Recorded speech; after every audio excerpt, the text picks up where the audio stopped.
breathing for me. Hey guys, welcome back to Tea Time with Tandy. Part 2. Because we talk too much.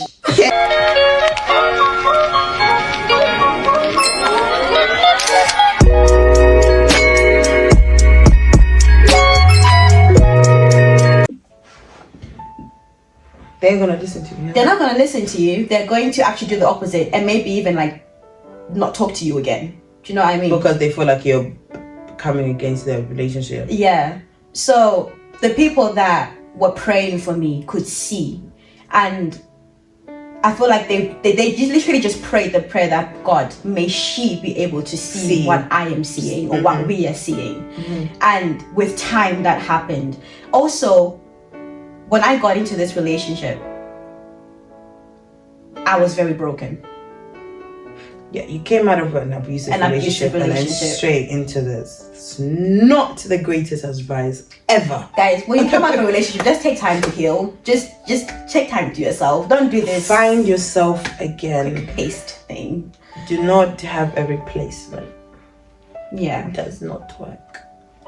So yeah, because I was coming from such an abusive relationship that really, really broke me at the time, I was partially healed, but I wasn't 100%, meaning I had so many insecurities about myself, and I didn't think I deserved an amazing person or like someone who was, you know what I mean? Yeah.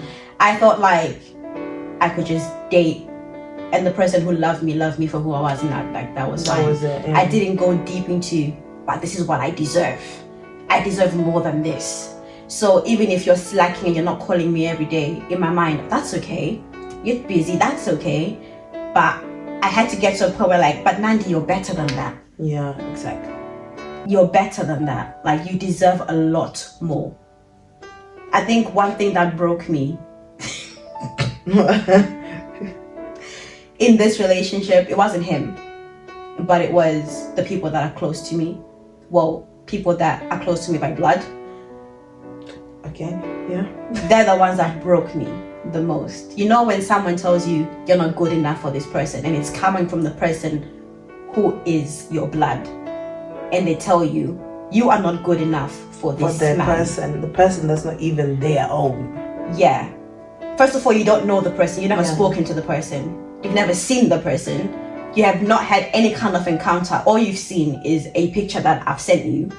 You haven't really asked me about this person because there's no communication between us. Yeah. But you've come to me and you've said, this person deserves more than you.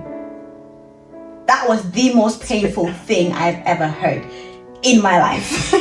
Especially because it's coming from blood. Yeah. It hits 10 times more because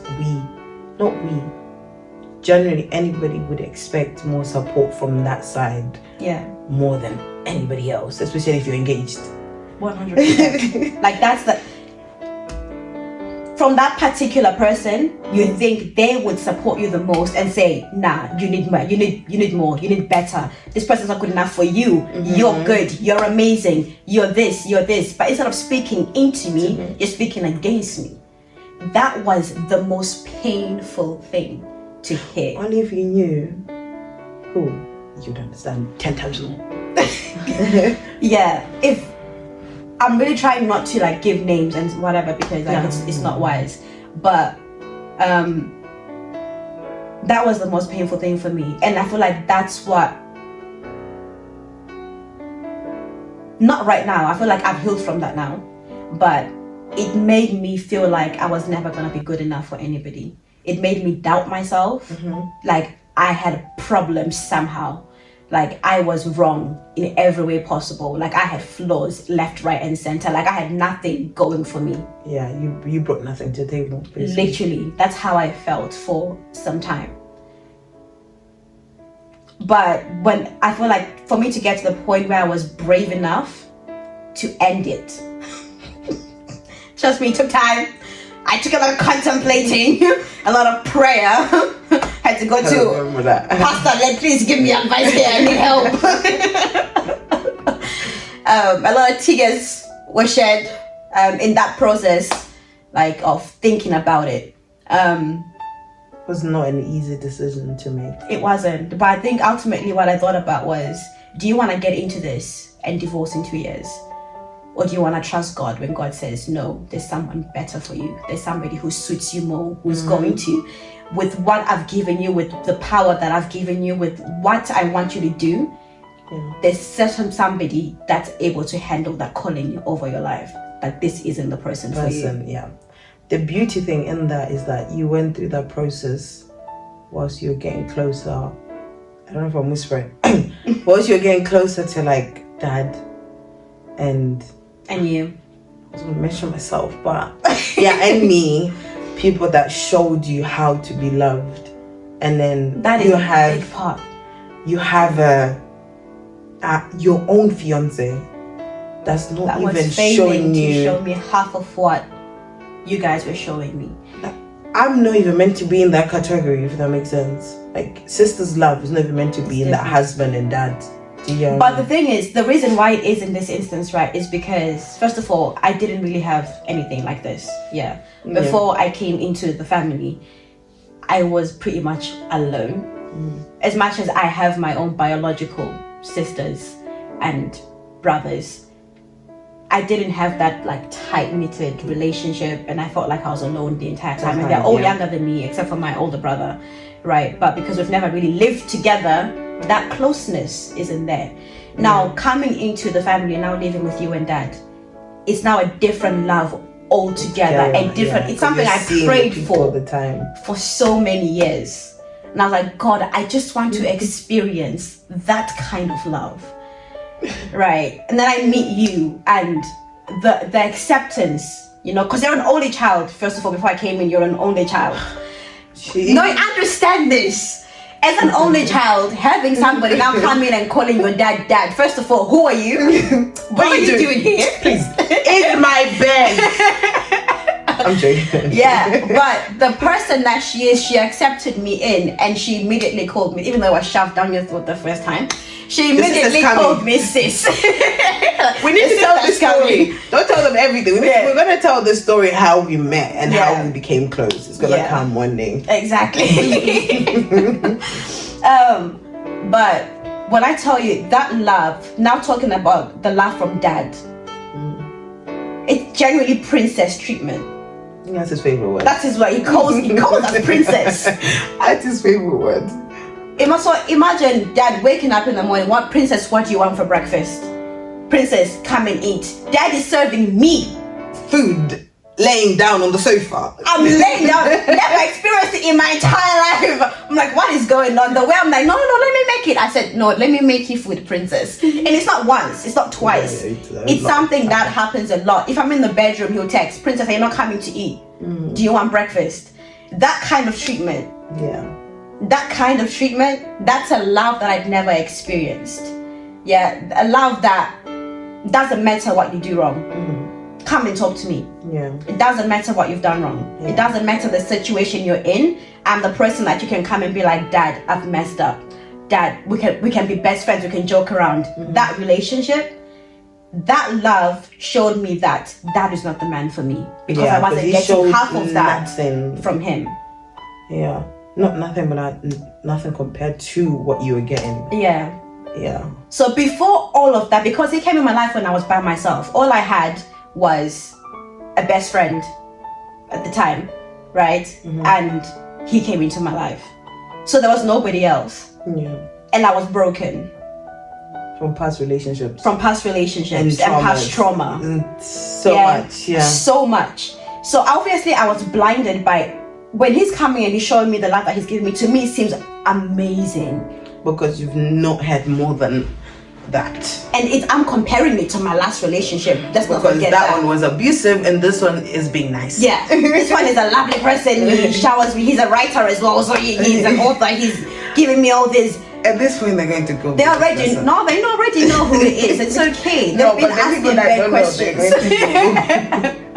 Been asking bad questions. But I feel like if I hadn't been in the family at the time that it happened, I would have been married and it probably would have ended in a divorce in a year or two. God put me in the right place at the right time with the right people for a reason. And because of that, I'm at a place now where I love myself. I know what I deserve. I know my worth. My insecurities, still working on them. They are not as much. But it's been 8 months. Like within 8 months, what you've done, people do that in 10 years. That's You true. get a lot of people do it.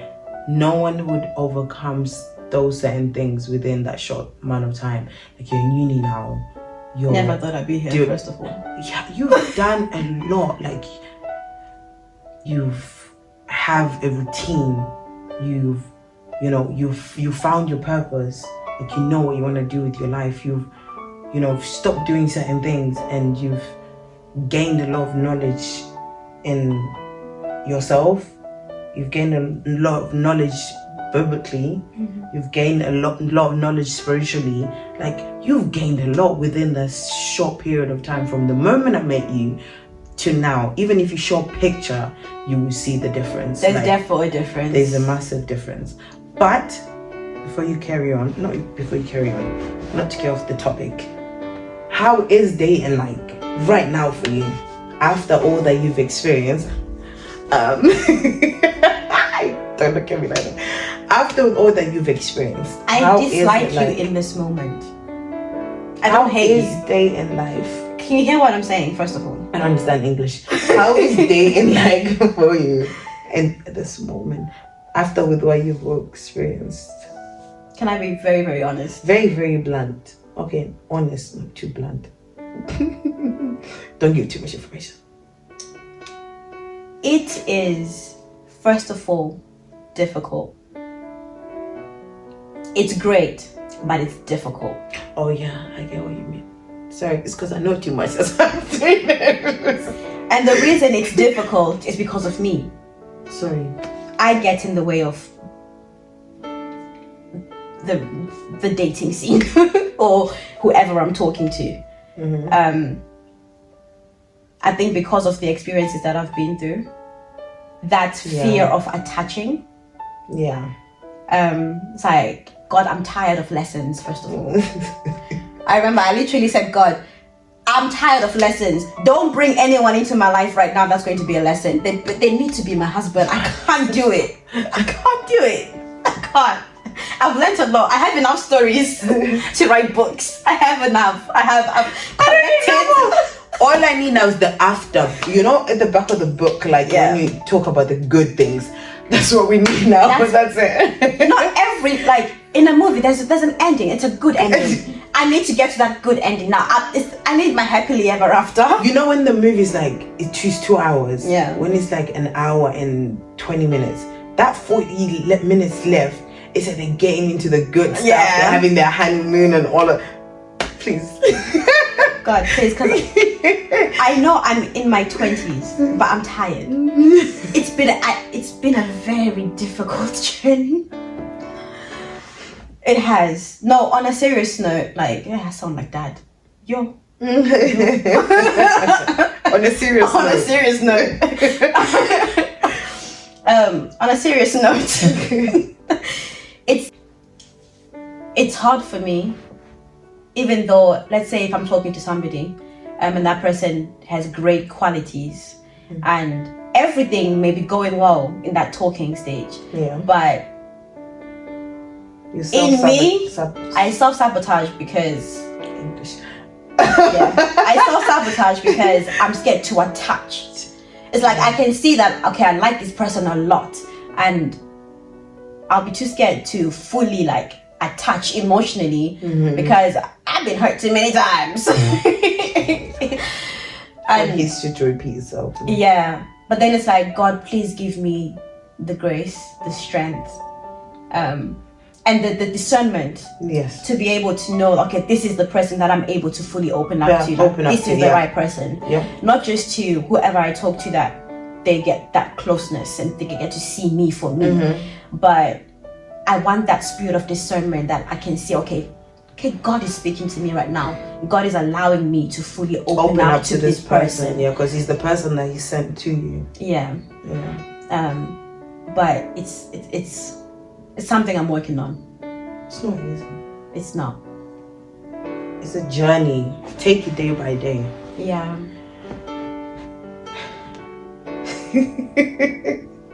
Why are you laughing? No, I'm just thinking about how day in life is like for... Let me keep quiet. No, go on. I'm just thinking like how day in life is like for people that have been broken. It's not... I don't know how to explain it. It's very, very, very, very difficult because it's like we can easily fall for anything. We can easily think that not fall for anything like that, but what I mean is if something looks nice. Not even that. If something gives off anything that's like, I could treat you this way. Yeah, if something looks like gold, we run to it. Because we're not used to something that's nice, because all we've experienced is like things that are abusive, emotionally, spiritually, physically, mentally, whatever it could be. We feel like, okay, yeah, that's nice, let me run to it. But if you haven't been hurt like that, you know what to look out for, if that makes sense. So it's like, it's therefore not easy today, right now. Have you seen those TikToks? So it's like, guys, I think I've healed way too much.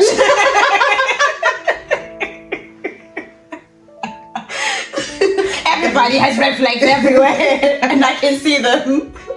Oh yeah, and that's the thing. When you've healed and you know what you want, you know your standards, you know what God has for you in store, it's like, it's annoying because you see those things. Sometimes like, I don't want to see that. Like, why do I keep seeing that? But then that's good, but still. But then that's the same thing with like knowing your calling and knowing what your purpose is. This thing of getting deeper into God's. It's true. That's true. The things that we're going to be seeing. God, please deliver him on my door. Let him come knock on my door. No, I want it to be so blatant, yeah? That is like, I'm your husband. 1 second. Hold up. I'm coming. Hello, honey. How you doing? Do you know what time is it?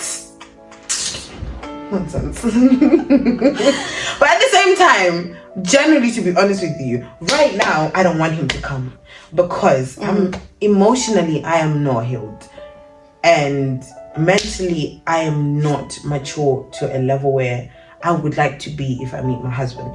Because I don't want to be expecting. Because that's what majority of women feel like. You know, when my husband come, I'll stop this. When my husband come, I'll heal it. That's not how it works. That's not how when my husband come, he will change me. No, darling. As a woman, we're mothers. We're built to be mothers, to take care of our husband, physically, emotionally, mentally, everything. So we have to have that strength. Same thing as them, they also have their duties. So we can't just sit here and be active and expect to come and sweep you off the feet and do everything. You have to do your own healing. You have to seek God yourself. Number one, it's your relationship with God. As much as the man is the leader and he's the head of the household, he's going to lead you in that way. But you need to have a personal relationship with God. 100%. Allow God to reveal himself to you. Allow God to reveal you to you. Because there are gonna have to be things that you need to detect about yourself that need to change. There are things about yourself that are amazing. Keep that going, work on them, improve them. But there's things about you that come from your past, that come from your experiences, that you need to work on. And you need to identify those things, but you can't identify them if you want to just be blind and think that you're perfect. Just wait for a man to come and knock on your door and they'll fix you. No, it's not how it works. You know how they love to say that when a male asks, what do females bring to the table? Okay, we are the table. Okay, hold on. Did you see that TikTok a girl was putting on the table? Okay, even if you, us ladies, we love to say we are the table. Yes, let us be the table, no problem. but you have to polish that table, make sure it's clean, painted, put the legs, because some of your legs are broken. Some of your tables, some legs there's no shape. You can't even put a plate, it will fall. It used to be brown and polished like a nice brown, but now it's looking raggedy. So ladies, be the table, no problem, but polish your table, smoothen it, take all the what do you call this, mawaya? I'm English. Give me strength. I'm joking. You know the needles? Okay. No. So, what? Needle and thread? No. I'm so confused. Chipikiri. It's me. Yes. One nail. Yes. Some of your tables have nails on them. Take them out and file it, paint it, polish it. That when he comes and he brings everything, it's stable. It's stable. You're holding your man. You're holding the things that he's putting on the table. Come on. Preach to them, sister. Stop crying to be married before you heal. Stop crying to have a boyfriend before you are healed. Ladies, we are very emotional beings. Fix yourself before you go and destroy man. They are not emotional beings. Please, guys, let's feel sorry for them as well. I beg you. Okay? Because they already have a lot. They have to take care of you. So let them have peace. I beg you. Nine. I am begging. She's on her knees. I'm on my knees if you didn't see that. I am begging. Let's translate it. But the Reddits don't do this. Sorry. The Reddits don't do this.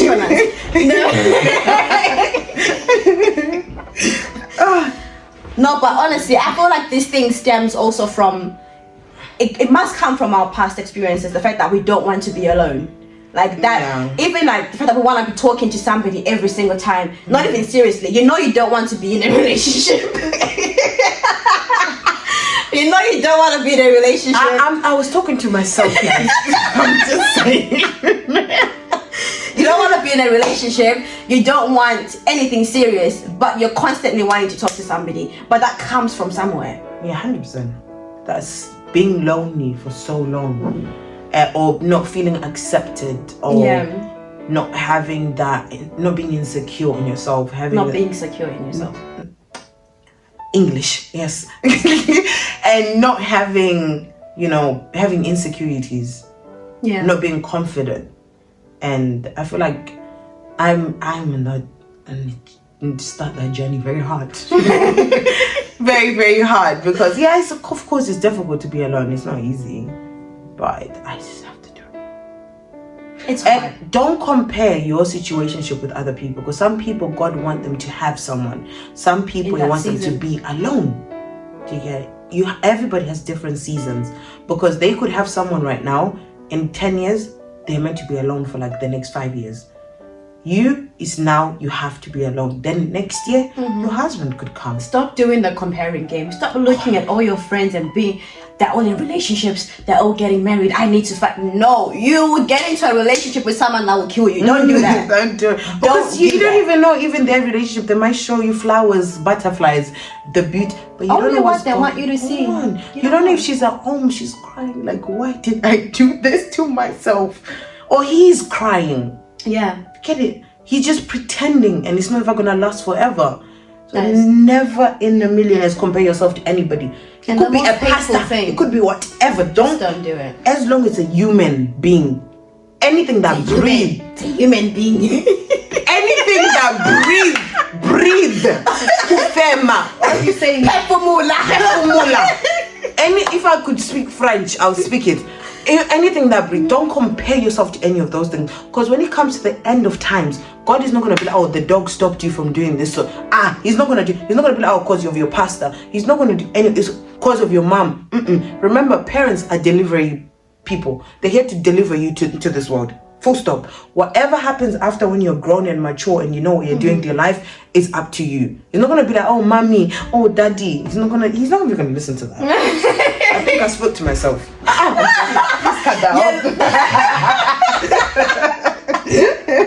You're looking at yourself, you're like, let me speak to myself. No. Yeah. No, but basically that's how we live life. Like, I look at myself in the mirror and I'm like, I'm going to tell you what I need to hear.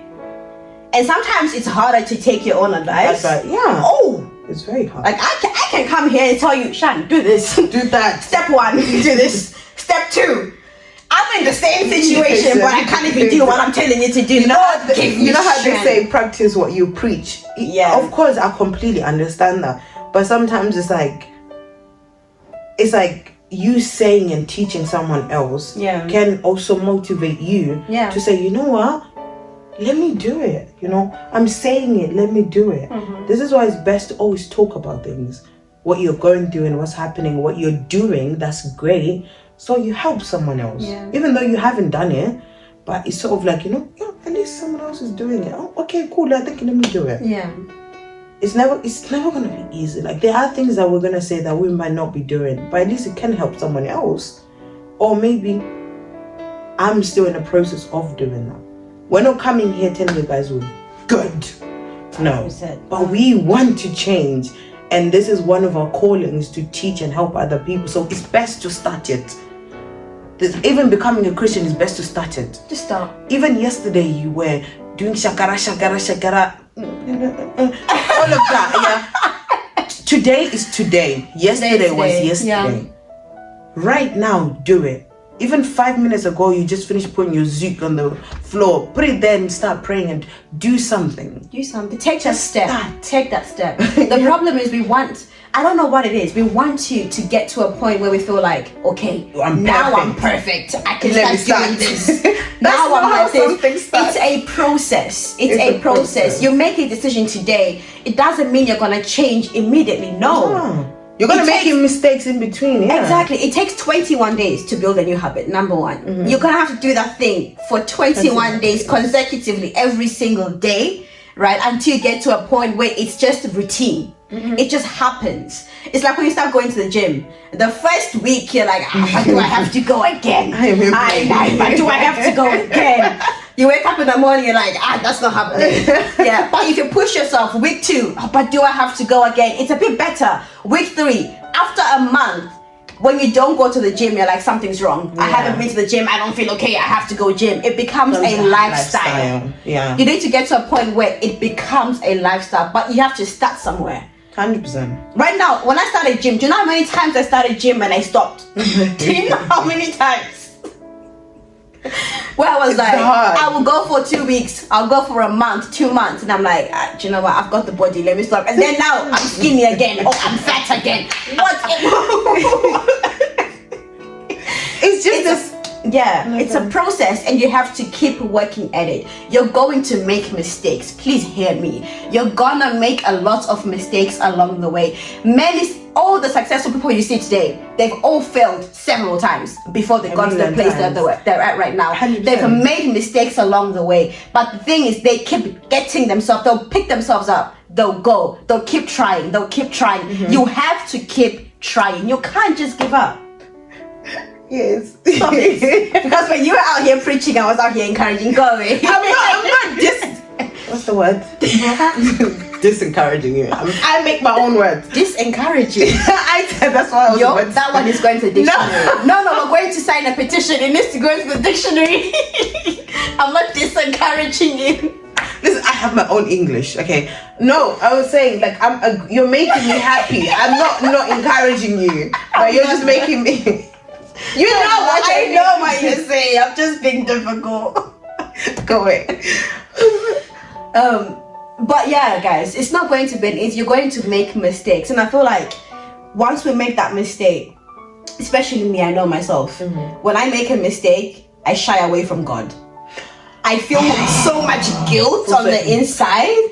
Then I'm like, I'm hiding under a corner. And I'm like, God, I hope you don't see me. But God can see everything, first of all. He knew you were going to do. You know when Adam and Eve, when they sit in the garden and then... You know, God can see everything. They're trying to hide, but God's like, come on, I can see. He's seen it all. You know, so it's like, there's no need to feel that guilt. The enemy puts that guilt in you. You're going to make mistakes. I understand, cool, I've made a mistake. God, I am sorry. I have made a mistake. I've slipped back. Please purify me. Please help me so I don't commit this sin again. I don't want to repeat it. Yeah. Go to God. Take that to God, because I feel like a lot of the time we're just, nah, God, please. We feel embarrassed. Yeah, you feel scared to approach God. Yes, have the fear of God. Have that, but do not be scared of God. Yeah, I think that's what we don't understand, having the fear of God, and being afraid of God. Yeah, that makes sense. Doesn't mean generally be afraid of Him. Yeah, but it's just sort of like have that respect and that honor of Him. That reverence. That okay, cool, I'm sorry, I've made a mistake. It's like when you've done something that your mom has told you not to do. Yeah, you be like, oh gosh, I shouldn't have done that, I'm scared to tell mommy. But you go to mom and that, mom, I'm sorry, I did this. So you have to have that soul spirit, if that makes sense. Yeah. But it just goes back to the first thing that we're saying at the beginning, that being a Christian is like life in itself. Like, it's a journey. Everything, when you have work, when you're in school, when you're learning a new talent, instrument, whatever it is you do in life, at the beginning is always harder. When you get the hang of it, it becomes easier. But then there are going to be moments where you like go for a concert, for example. That day you might panic because it's too packed. Same thing with God. You might fall down in some certain areas down the line, but you go back, you're like, okay, cool, you know what, next time I will do this. It's the same thing. 100%. It's just the same method, but it's just that obviously we just expect that God is just going to make it clear. That's why it becomes a little bit more harder. That's true. Or we don't think of it like that because we think, yeah, God, why are you killing everybody? You're meant to make everything good. He gave us free will. Everything that happens to us is because of the decisions that we've made in our own lives. So stop trying to blame God for things that you did, things that we're doing. That's a very harsh topic. A lot of people hate me for that. But this is one thing I'm going to. I feel like I've been trying, I think, the way I've been convicted, trying to sugarcoat things, trying to make it sound sweet and not to offend. Be offended. No, I'm saying it right now. Be offended. That's okay. I can already hear what Dad's gonna say to this video. Sorry. Be offended. But one thing I'm gonna do is I'm gonna bring scripture and I'm going to tell you guys the truth. Yeah. If it offends you, offends you. I'm not gonna apologize for it either. To be honest with you, if you go and read the book of Joshua as we're reading it right now, it does not sugarcoat anything. And a lot of people sugarcoat Christianity so that they can fool you to come into God.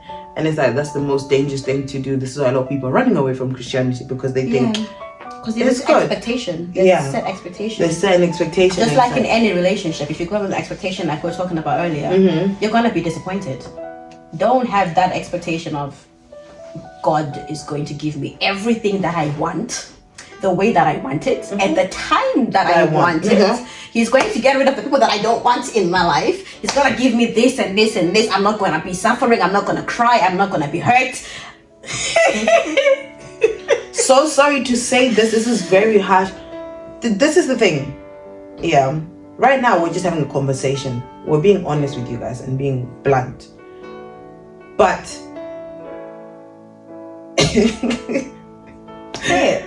Nah, it's like, just take it as it is. Yeah. Just take it as it is. There's nothing, we can't try and make you guys feel good and then God will look at you and start laughing and he's not even going to do anything. He's just going to sit there and be like, I did not say that. Like, that's not my plan. Like, I don't know what book you're reading, but that ain't my Bible. That's not my plan. He said, let it be done, and it was done. He didn't say, okay, it will be done when you guys are, know what's going on. No. Yeah. When God wants something to be done, He will make sure that it's done. He's not gonna wait for you to be comfortable, to be happy, or to. When He wants something to be done, He will let it be done. Yeah.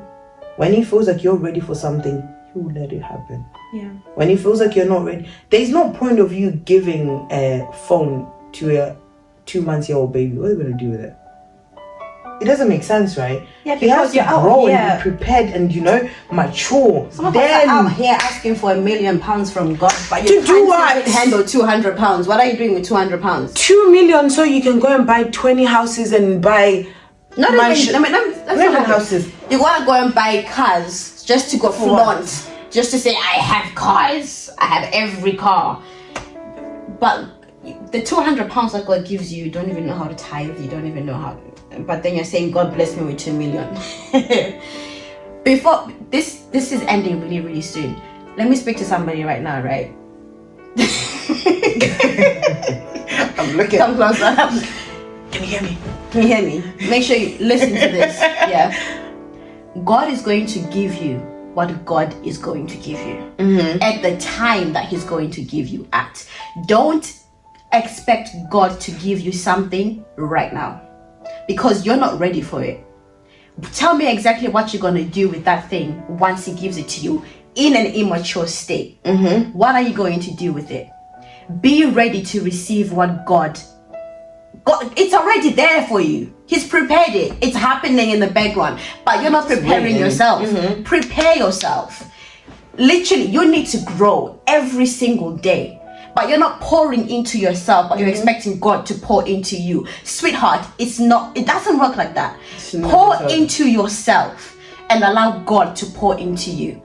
You have to actively seek God, not wait for God to come and be like, I'm coming to invade you. You're not going to do that. Seek God. Tell them. Seek God. You some of you don't even pray.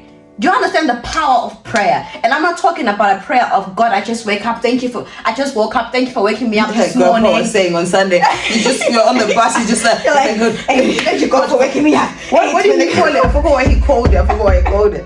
Just a quick. I said quick prayer. Even then they're like, oh God, I don't have time to be praying right now. Let me get in the shower. You know what? I do that. I pray in the shower, but that doesn't mean that that's the time for you and God. You can pray as you walk, pray as you drive, pray as you do all of that. But you need to have a designated time where it's like, God, this is just me and you. It can be 5 minutes. Literally. It can be 10 minutes. Literally. It can be an hour. It can be 8 hours. Train yourself to have that time where it's like no distraction. I'm not cooking, I'm literally just sitting here in your presence, God. Speak to me. Allow God to some of you pray and you stand up and you go. You don't allow God to speak. You don't give Him the chance to even speak. And then you come and you say, God doesn't speak to me. But yeah, thank you so much guys for having me. I hope you guys don't attack me, but I appreciate you guys. Love you. God bless you. If you need me, my Snapchat will be there. No. Snapchat? My Instagram. Snapchat? My Instagram, all my details will be there. And see you guys soon. Our channel is coming soon, by the way. We're going to have a podcast. Hey, you've said it on here.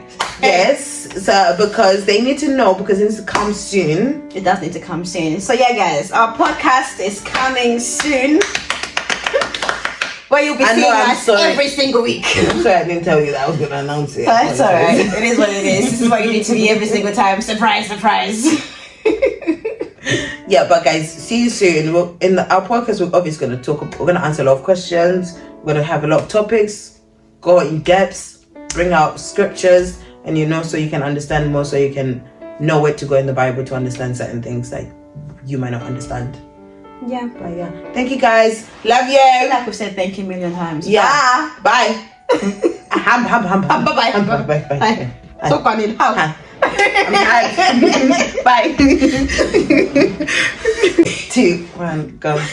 Thank you for tuning. I don't remember what you said. Thank you for tuning in today on Tea Time with Tandy. Thank you for tuning in today on Tea Time with Tandy.